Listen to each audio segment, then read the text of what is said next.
കൊല്ലങ്കോട് നെന്മേനിയിൽ കാർഷിക സംഭരണശാല പ്രവർത്തനം ആരംഭിച്ചു. കാർഷിക വിളകൾ സംഭരിക്കുന്നതിനായാണ് സംഭരണശാല നിർമ്മിച്ചത്.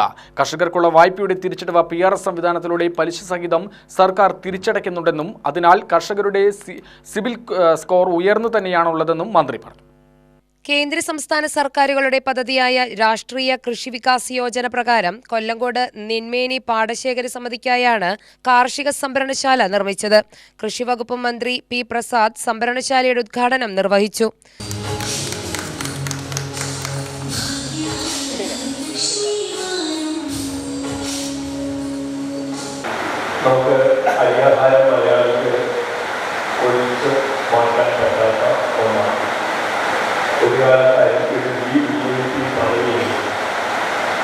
എല്ലാ ദിവസവും നമുക്ക് 3 നേരം അരിയാഹാരം കഴിക്കാൻ പണ്ട് പാണില്ലായിരുന്നു.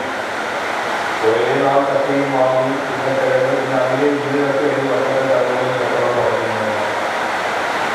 ഒരു നേരമൊക്കെ അരിയാഹാരത്തിൽ അരിയാഹാരം ഇപ്പോൾ കാണുന്നത് പോലെ സമൃദ്ധമായി ചോറുള്ള എന്നുള്ളത് ഇക്കാലത്ത് വളരെ ശീലമായിരുന്നു. നമ്മളെല്ലാവരും കഞ്ഞൂരിയിലേക്ക് നമ്മൾ കൂടുതലായി ഏർപ്പെട്ടുള്ളത് അരിയധികം കിട്ടാനില്ലാത്തതിനാണ് അരികൾ എന്നുള്ളത് ഓർക്കുന്നത്. ഞാൻ അതിൻ്റെ ഈ വിശദാംശങ്ങൾ പറഞ്ഞു പോകാൻ ഒരു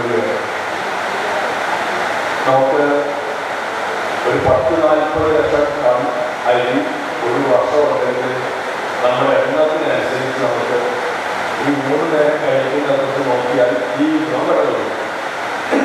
ഇപ്പോൾ നമുക്കൊരു 29 മാക്സിമം 30 ലക്ഷം ടൺ അരി ഉണ്ടെങ്കിൽ നമുക്ക് സുഭിക്ഷ കേരളമായിട്ട്. കെ. ബാബു MLA അധ്യക്ഷത വഹിച്ചു. ജില്ലാ കൃഷി ഓഫീസർ SR മുഖപ്രസാദ് പദ്ധതി വിശദീകരണം നടത്തി. Malampuzha assistant executive engineer Bindu report അവതരിപ്പിച്ചു.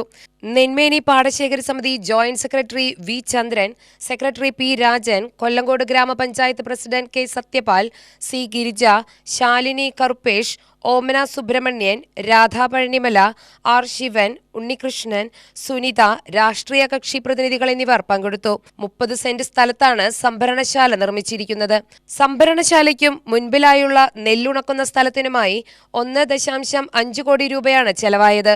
കാർഷികോൽപ്പന്നങ്ങൾ സംഭരിക്കുന്നതിനും സംസ്കരിക്കുന്നതിനും വിപണനം ചെയ്യുന്നതിനും ആധുനിക സൗകര്യങ്ങളുള്ള ഒരു കേന്ദ്രമെന്ന നിലയിൽ ഈ സംഭരണശാല കൊല്ലങ്കോടിലെയും പരിസര പ്രദേശങ്ങളിലെയും കർഷകർക്ക് പ്രയോജനം ചെയ്യും. മുതിർന്ന കർഷകരായ ചന്ദ്രൻ, സുഭദ്ര, വിദ്യാർത്ഥി കർഷകനായ ആദിത്യൻ എന്നിവരെ മന്ത്രി ആദരിച്ചു.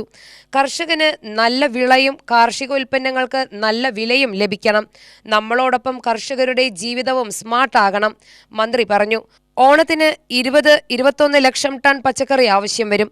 നിലവിലെ ഉൽപാദനം 17.2 ടൺ ആണെന്നും വരുന്ന ഓണത്തിന് വിഷരഹിത ഭക്ഷണം കഴിക്കാനാകണമെന്നും മന്ത്രി പറഞ്ഞു.